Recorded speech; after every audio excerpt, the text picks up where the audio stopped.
Hello, love. Welcome, family. Welcome back. Sending you so much love wherever you are here on Mama Gaia for these confirmation messages for our highest and greatest good and in our highest and greatest truth in alignment with love always. I want to start this message simply by talking about the energy of alignment, or the concept, we could even call it that, of alignment, which is not really a concept, is what I'm hearing. Commander Asher coming in for this now. It is a practice. Alignment is a practice. This was all I'm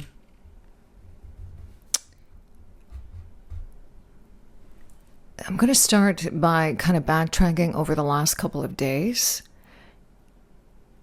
and please feel free to share in the comments where you're at energetically. Very, very interesting energy. I know that we are moving through the Lionsgate portal. I know that there's a number of cosmic alignments happening at this time, okay? But Commander Ashtar is saying to me there's always cosmic alignments. Now, it's in terms of the seasons here on Earth, particularly where I am here on Earth in the Northern Hemisphere, the summer months, I'm hearing the solstice portal, the equinox portal, they're all portals, okay? Remember that portals are constantly, we have constant access to these portals. It's just that cyclically, time-wise, Earth, Mother Earth, Mama Gaia moves through these energies and we move along with her, okay?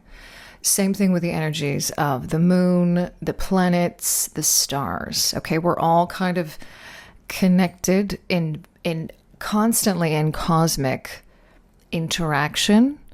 And also, he's saying the word alignment. Okay, so this is all part of how this message sort of got tipped off.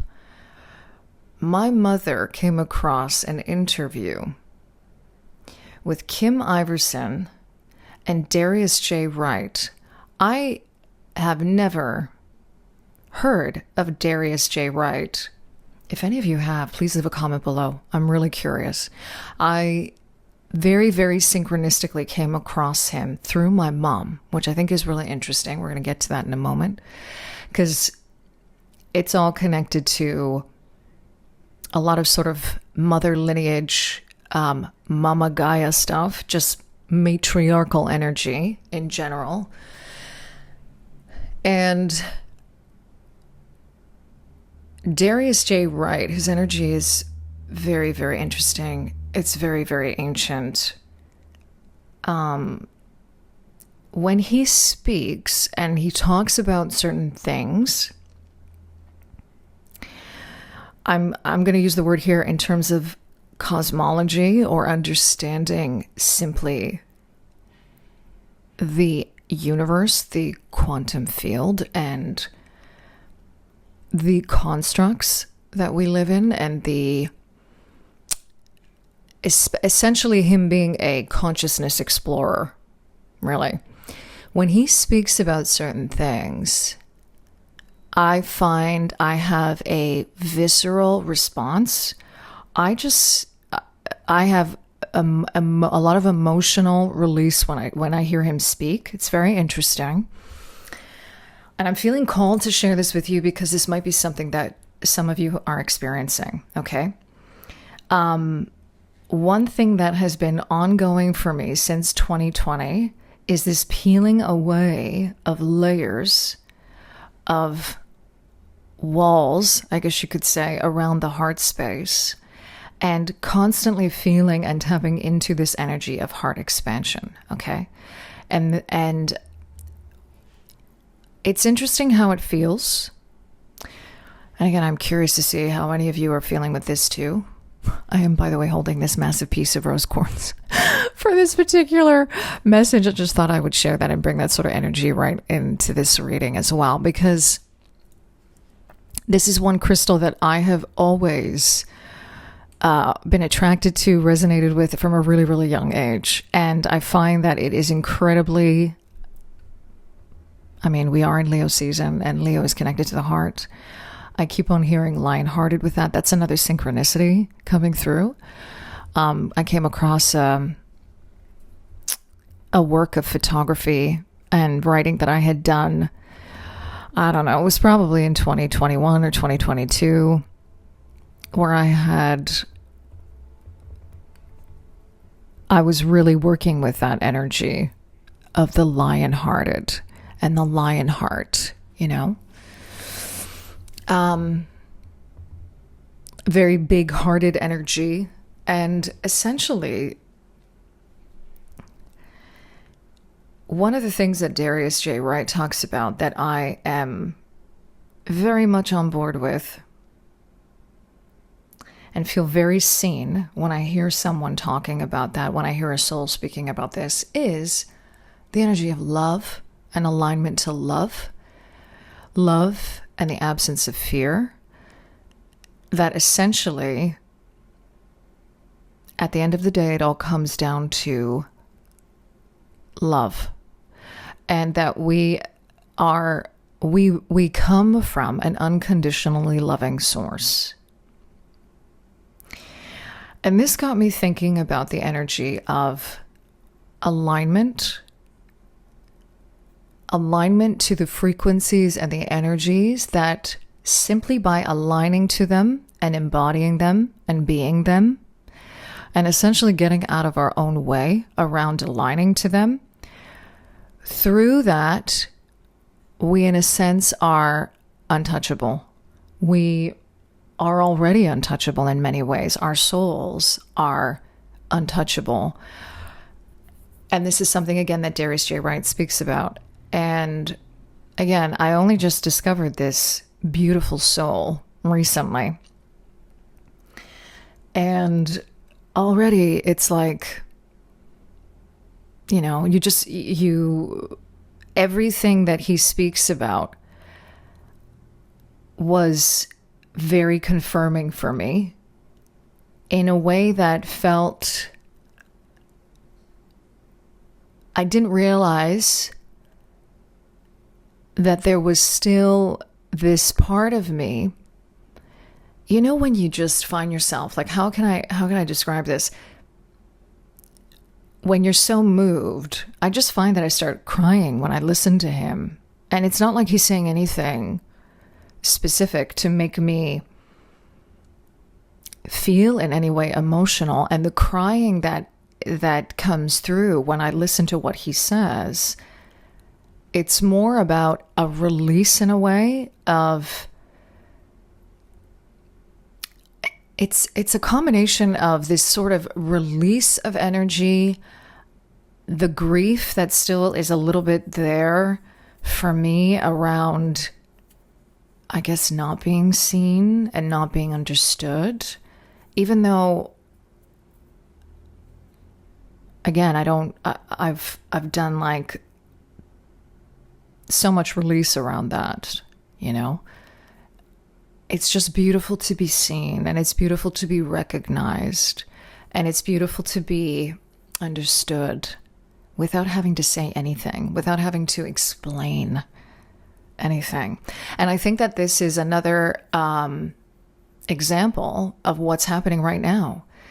When you know who you are, and when you know your truth, when you know the truth of where you come from, who your soul family is, why you're here, you don't need to explain that to anybody.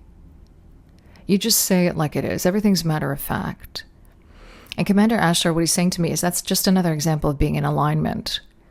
You don't feel the need to explain. You don't feel the need to prove yourself. Oh, that's a big one. I can feel that in the collective big time. So getting back to this energy of just aligning to love, one of the things that came up for me is this idea of always needing to be shielded or protected. Now, I am not saying when I begin to talk about this, I'm not saying that this means you throw caution to the wind. around everything when it comes to your energetic practices, your spiritual practices, etc., etc. But this is a message that has come through before, where when you look at it from, he's showing me this is like a quantum physics. You could almost say this is akin to many of the laws of the universe in terms of resonance and frequency. When you are constantly in connection to your own love and joy, this is how Commander Ashtar is saying it and bringing it through, nothing essentially can touch you. And this is law. Some would call it science, is what he's saying. But this is just a law of energetics. When you are attuned to a certain frequency, you are then inwardly and outwardly connected in how we understand that here on Earth in 3D time-space reality. So the energies of love and joy, when we're constantly accessing those energies, that is what we are constantly experiencing. So there is no room for fear in that particular space. And when we start to think about having to shield or protect ourselves constantly, then we're constantly reaffirming that need. If we're constantly saying we need to protect ourselves and shield ourselves, then on some level, we are also believing that we are somehow vulnerable, or we are somehow open to that idea. We're open to that idea. This was another thing that had come through recently around psychic attacks, and how sometimes really what a psychic attack is your own fucking self. It's you getting in your own way. It's you believing that, you know, it's funny, he's giving me the energy here of paranoia, okay? And the thing is, there's a fine line here. I really want to recognize this. This is important to say. There's a fine line here between your connection to your heart, to love, to unconditional love, versus thought forms outside of that that can create what we see as mental illness, okay? And a lot of this, again, it's connected to, this is a really, really, really big topic. This is a really, really big topic, okay? Too much I can't cover it all in one video, in one message. But it all comes back to this energy of resonance, frequency, of experience, what you came here to experience, okay, as a soul. And on that note, he just wants me to start popping cards. I am going to be asking through the Tarot de Marseille for whatever wants to come through really for this message. This is a deck that I actually purchased here in Greece. So it is in Greek, okay? This is the Hermit.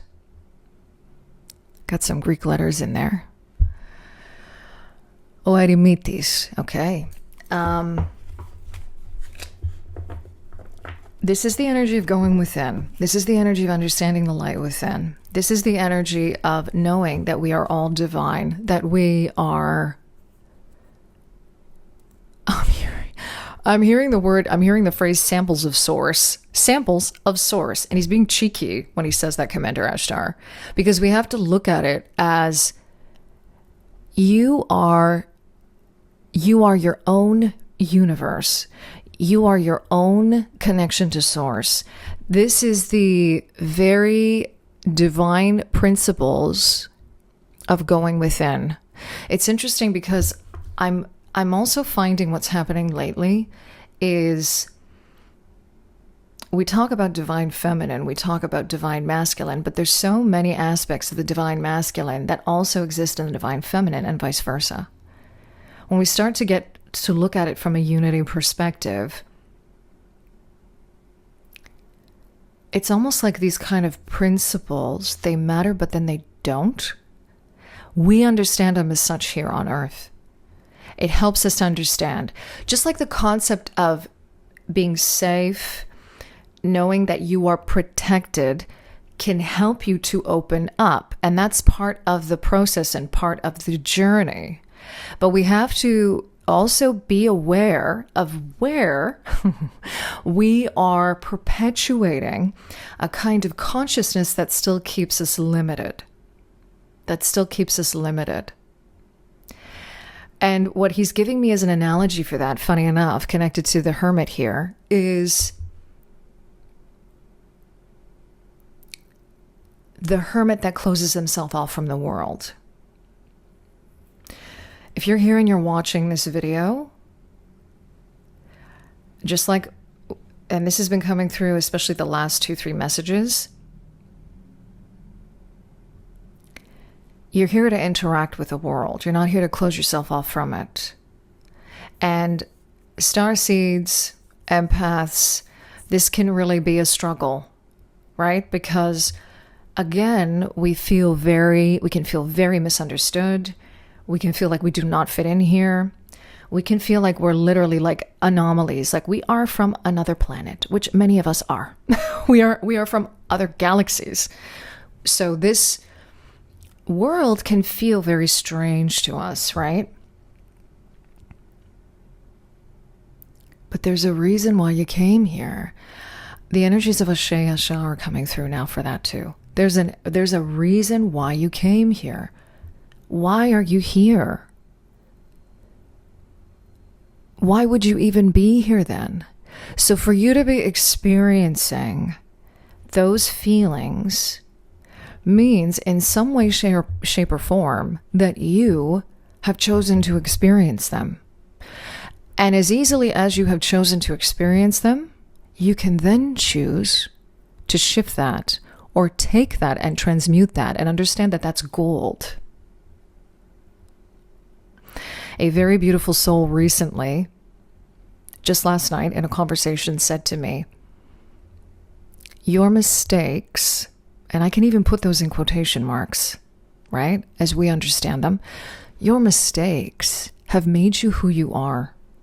Your mistakes have, it's funny, I get the word, like, have sculpted you. They've shaped you into who you are. So if you're in an energy of self-doubt, self-criticism, they all come from fear. Just understand that for a moment. And understand, it's funny because I think I said to him last night in Greek, O phobos είναι απάτη. Fear is, how do I translate that in a way that carries? It's a falsity. It's an illusion. It can also trick you. But going back to this energy of the trickster and the purpose of the trickster, the fear is there for a reason. Just like love is. So, coming out of this energy of fear and understanding more deeply what fear is, a lot of it is about loving the fuck out of it. Because it all comes back to love. Okay? Let's pop some cards now and see what else wants to come through. Yeah. Rigaspathi. So this is the King of Swords. King of Swords energy. And I'm hearing with that thought forms, and this is something that Darius Wright talks about. What actually I'm being pointed to there specifically is that thought forms exist. Did he come out again? He did. Thought forms exist within our energy field. That's how I understand it in terms of how Darius J. Wright speaks about it. So really being a master of this is what's coming out here in the King of Swords. Being a master of your own thoughts and thought forms. This goes back to the subconscious is what I'm getting with that. So the energy of the subconscious and clearing out the subconscious mind and really, engaging in certain practices around the subconscious. I'm hearing also with that, totally makes sense, limiting beliefs. And I'm also hearing bounce back. How to bounce back from limiting beliefs. Okay, some of us will very much directly benefit from this with our guides, working with our guides, essentially soul family, soul friends. And I'm hearing cutting through the bullshit with that. There's a lot of Archangel Michael energy in that too. Okay, cutting through the bullshit. It's interesting because I'm being directed here to the dagger that this King of Swords is holding. And what does a dagger do? It pierces. But I'm also seeing a dagger opening up an envelope. Opening up an envelope. This might be something very specific for some of us. I don't know. And I'm hearing a letter of rejection. And now I'm hearing rejection is God's protection. And isn't that funny? Because we were just talking about protection and alignment. So,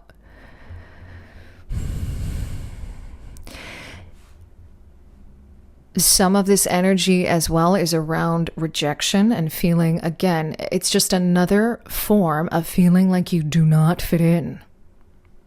Feeling rejected. But the thing about rejection is that it's very much connected to like this energy of outcasting. So for some of us, this has been directly done to us. This could be something connected to a past life, parallel life.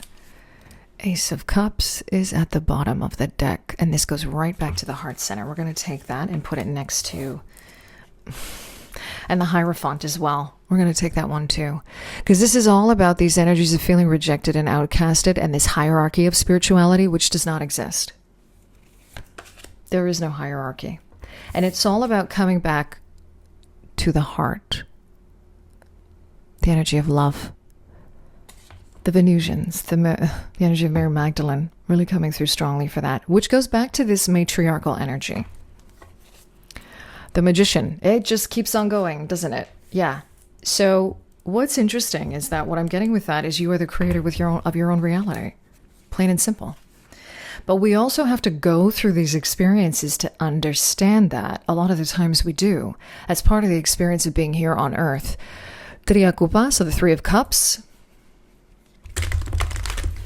There's a lot of energy. These cards just keep on wanting to come at the bottom. There he is again. He doesn't want to let up, this Magician.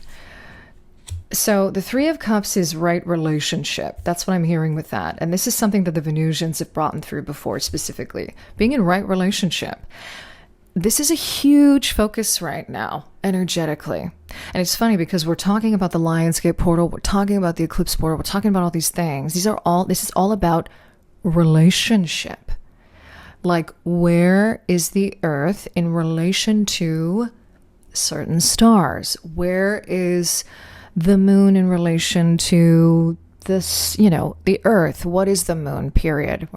That's a whole other topic for discussion.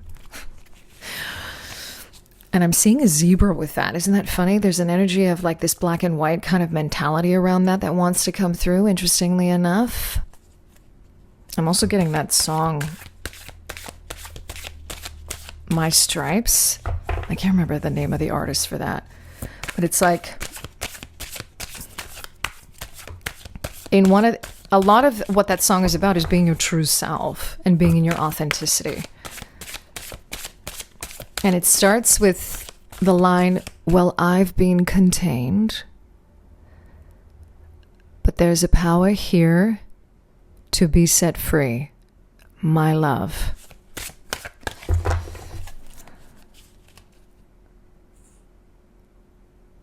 And then I think the next line is something, won't you look into my eyes? There's a power that lies behind the mirror, you. Okay, so we could be doing some mirror work here as well. And mirrors, by the way, can be portals too. Portals into the self. There's nothing to fear around mirrors, because there's some weird fear-mongering shit around mirrors too, so I just want to address that. Three of Swords at the bottom of the deck. We had 2 3s coming out there, so that's significant. And the Fool card. Okay, we're going to end it. I'm just going to pause there. I'm being directed to the fact that this dog is nipping at this fool's butt, and this fool doesn't give a shit. So this is a way that there's certain ways we can interpret it this, right? There's lots of ways that we can interpret this, and they want me to bring in all of the interpretations. So this could be like the nagging feeling that we have that something needs to change, like this guy needs to turn around, or this could be like you need to turn your back to something and not give it your energy and attention anymore. This is also the energy of I'm hearing my yaya, my grandmother. I'm hearing my yaya say, whenever you would have like a really weird dream, she would say, "Ogolo shuitane skepastos." Like you're basically like the sheet had come off of your ass while you were sleeping at night. And so like that's what was bothering you. It was nothing more than that. So this could also be just an energy of we're making a mountain out of a molehill about something. Check in to see where that applies for you. And again, this is kind of also paralleling this concept of getting in your own way. Where are you just making things bigger than what they actually are? But also, why are you doing that? Why? What's the purpose for that? And funny enough, I'm hearing the phrase pain body. Eckhart Tolle was the first person that I heard talk about that in A New Earth. And I'm being directed to show the Three of Swords with that. So we have to understand too that a lot of the times, this is just basic consciousness 101, where it's like the way that we have grown up, the way that we have learned, the experiences that we've had shaping us. And sometimes when we're not looking at it from or feeling it through the alignment of love, right? And specifically, I'm talking about our own self-love here, because this is a big thing. Pure love. What tends to happen is we see it through a lens of emotion, or we see it through a lens of victimhood, where something was done to us. Interesting. One thing that Commander Ashtar is also really emphasizing here is the fact that, and this is hard for some of us to hear, but here goes. When we feel like we don't fit in, when we feel like we just don't want to be here, when we feel like nobody understands us, that's actually another form of victimhood consciousness. That's another. Now, how is this fool seeing this dog nipping at his ass? Is he a victim here, or is he like, whatever? This could also be the things that you think are getting in your way, the obstacles that appear in front of you, and whether you choose to see them as an obstacle or not. And because we're dealing with the fool here, which by the way in Greek is o trelos, which when we say the word trelo, it means crazy, okay? Which I think is really interesting here, because you need a certain modicum, quote unquote, of craziness to be able to see things from this perspective. And I mean the good kind of crazy, okay? I mean like the soul aligned kind of crazy, the love aligned kind of crazy, where you're tuning into truth. You're tuning into truly what is real. So the world that is illusory around you thinks you're nuts, right? And this goes back to that, again, there's a fine line there. There can be a fine line there, right? So where, and again, the difference, the big difference here is it's coming from a place of heart-centeredness, truth. Also, I'm hearing asking the question, why? There's a lot of philosophical energy that comes through around that, interestingly enough, okay? A lot of contemplation that comes through with that. So that's how you know, that's where you know the difference, where it's like, we're doing the deep dive here. We're doing the analysis in a way, but it's not just analysis, it's discernment. It's also asking questions. And the thing is, when you start to go deeper and you start to do this, you know, you signed up for this, it's not exactly easy. It's not exactly, in the beginning anyway, it's not exactly easy in the sense of like, you got people getting you, you know? But it's part of the process. It's part of the process. And again, there's absolutely nothing wrong with going through these kind of feelings. Going through these kind of feelings of feeling like you're a victim. Because that's part of the way that these, again, thought forms conditioning have worked for millennia here on this Earth timeline. But you didn't come here for that. You didn't come here for that. You came here for other things. You came here for, well, I mean, I'm just going to hold up this beautiful piece of rose quartz. That almost kind of looks like a heart if I hold it this way, right? This is what you came here for. You came here for tuning in to what you know is real. You came in here for a deeper understanding of what it is to be here and why. This also are your guides, your soul family, cheekily playing with you, nipping at your butt, you know? Sometimes they want to give us a little bit of a kick in the ass. Sometimes they offer us options, okay? And I just keep on hearing with that soul alignment, heart alignment. There's divinity. There's divinity in everything that we do. I'm hearing your heart is a portal. There are pearls of wisdom everywhere around you. Look for them and you will find them. A lot of Venusian energy coming in with that. The Venusian angelic realm as well. One of the things that I think I heard Darius J. Wright say that I'm being reminded of now is stars as angels, which I think is really beautiful. If I'm remembering that correctly, but that's what's coming through right now. So there must be something in that, you know. I'm just hearing light beings and light beams. We are beams of light. The energy of the prism, working with sacred geometry and attuning to your heart portal. That was something that came through around that, about conducting your energy accordingly, working with the sacred geometry. And just understanding that you are a fractal of light alone. You alone are a fractal of light. I feel like I need to be popping. They're directing me to the Work Your Light deck. So give me 2 seconds while I go and get that. I might have to pause this video and come back if this takes a while because it is sort of tucked away. Give me 2 seconds. Oh, look at that. It's right here in the front. Like, how lovely is that? Okay, so we're just going to pop. Let's see what messages want to come through the Work Your Light. This was actually one of the first Oracle decks. I think the first Oracle deck I ever bought. All right. Mintaken is at the bottom of the deck. I'm going to start with that. Isn't that interesting, that message?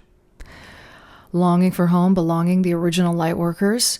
Okay, he wants me to read from the book for that. So I'm just going to read Mintaken, and then I'm going to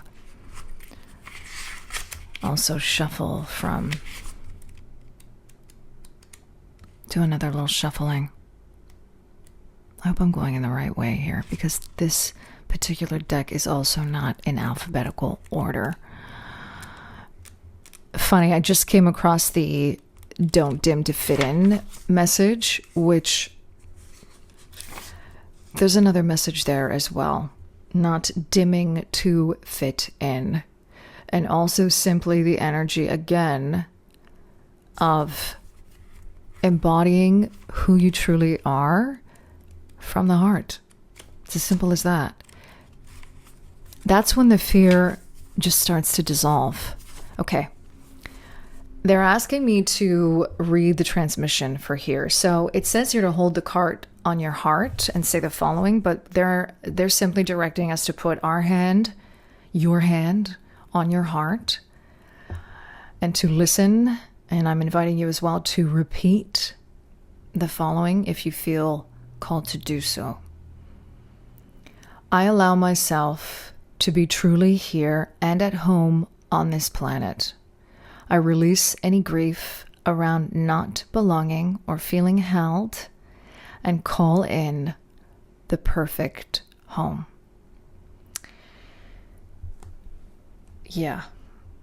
So I'm going to just read the last paragraph here. Perhaps you feel this longing to find home without knowing where it is. Perhaps you've been moving around a lot and yearn for a place on Earth to call your own. If so, you are being called to connect with Mother Earth and create it for yourself now. To choose where you feel most at home and create it, rather than waiting for the feeling of belonging to come. And again, I'm hearing with that, masters of your own reality. And he's showing me the magician card. This is key one, the individual, right? Our individual soul, our spark, how we direct our energy. It's as simple as that, is what he's saying. There's nothing complicated in it. It's as simple as that. Let's get back to basics and understand that this is simply about where we are directing and where we are aligning our energy. We have awakening coming through.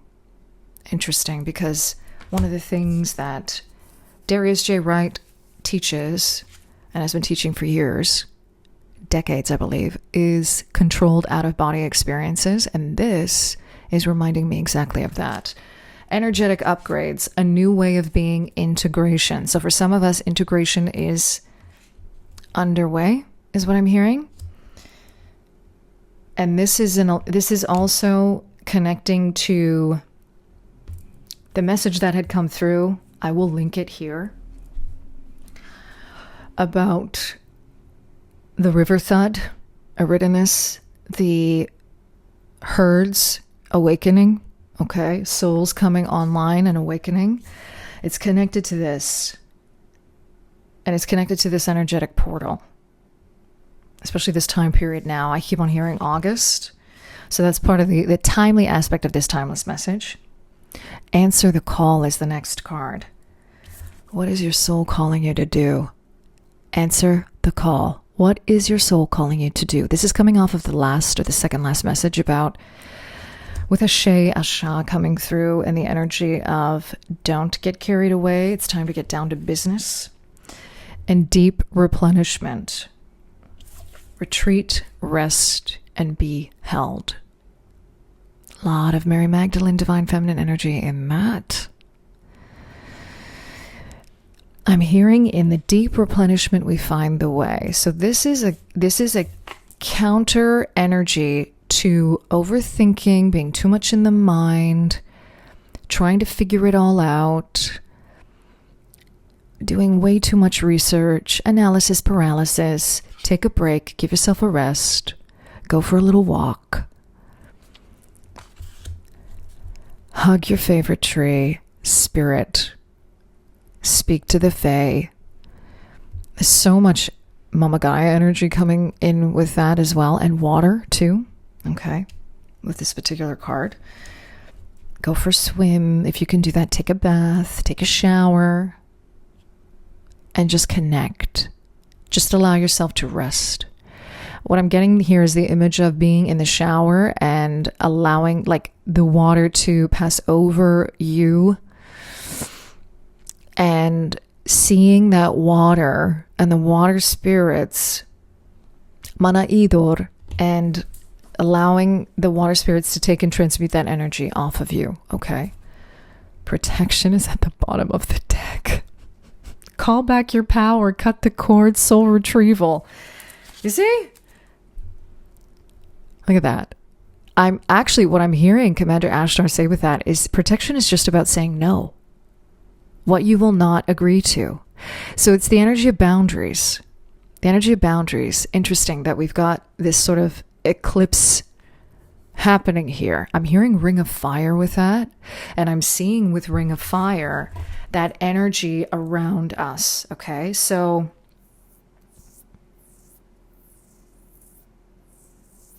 and I'm hearing is it June Carter that sang that song, Ring of Fire? At least I know that she's the one I think that sang it. I don't know if I think she wrote that song. Yeah, she did. Ring of Fire. Burn, burn, let it burn kind of thing. It's this energy of burning away, transmuting the energies. This is really fascinating. So how this is coming through. Oh, this is probably going to be the next message that they want to bring through. And I have a feeling this is going to come sooner than the next 7 days. So this is the idea that, and there's so much like purple in that card. And whenever I see that, I think of a lot of transmutational violet flame energy.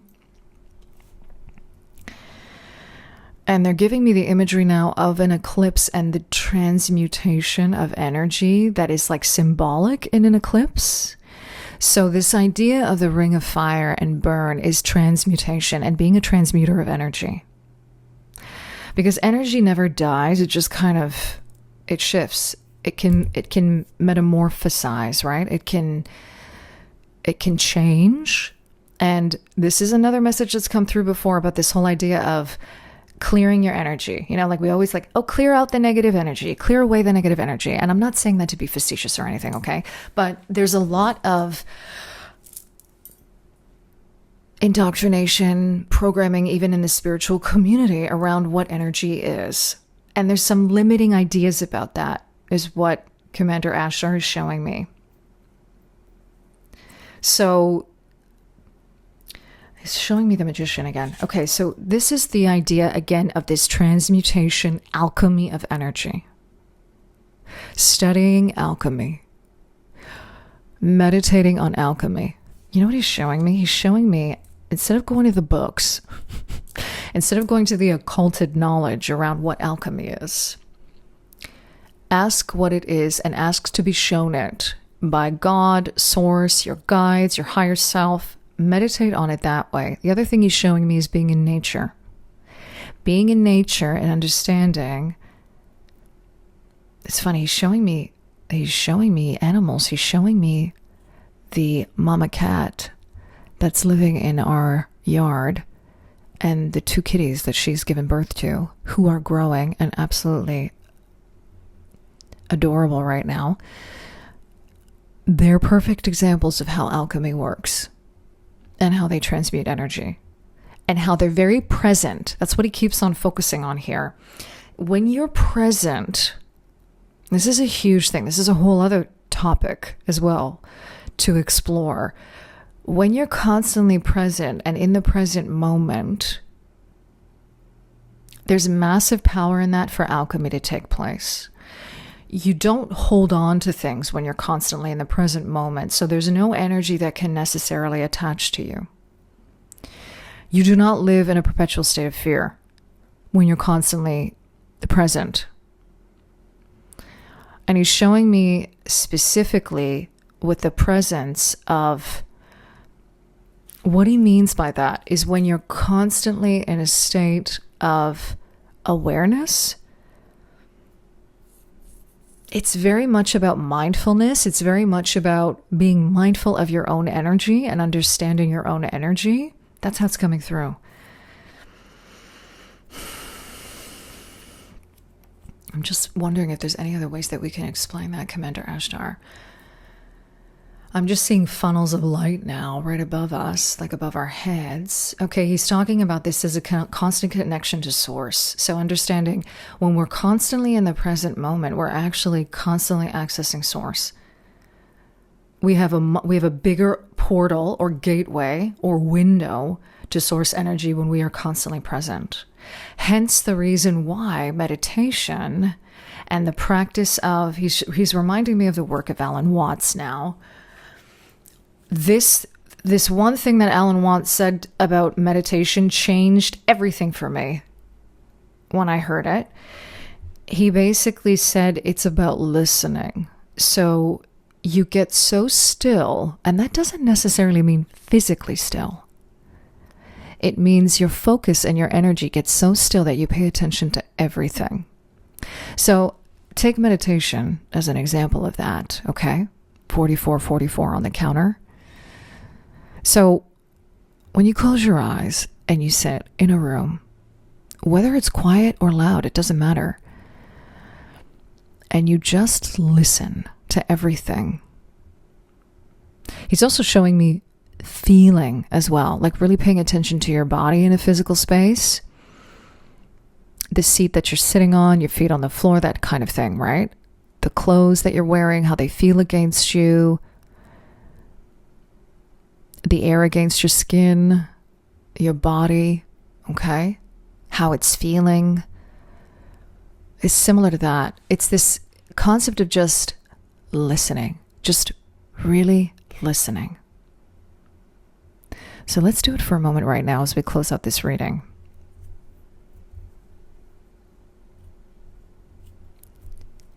Wherever you are right now, whether you're listening to this or watching this without headphones on or with headphones on or wherever you are,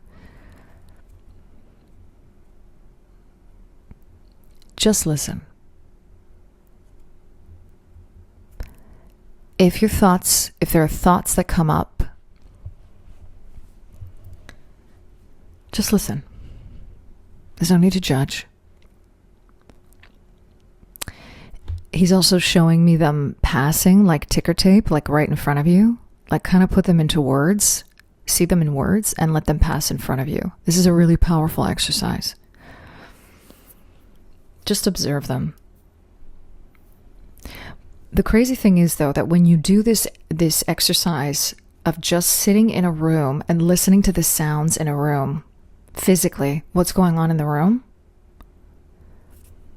it instantly shifts your energy. So just do that for like 10 seconds right now.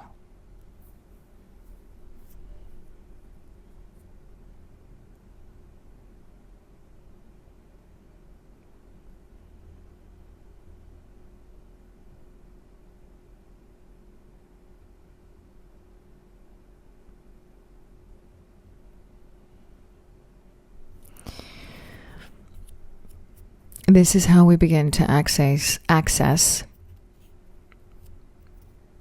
various forms of reality. That's what Commander Ashtar is saying to me now. Okay, I'm going to leave it at that. Thank you, love, for being here. Thank you, Commander Ashtar. Thank you to the Venusians. Thank you, Ashe Asha, to all the beautiful energies here in alignment with love and liberation always. I'm sending you so much love wherever you are here on beautiful Mama Gaia. I will be back with a message soon. I feel like it's going to be sooner than the next 7 days. A reminder that I am offering one-on-one readings. Just send an email to me below so we can discuss what it is that you are open to looking for, what you want to ask about, what you're interested in exploring.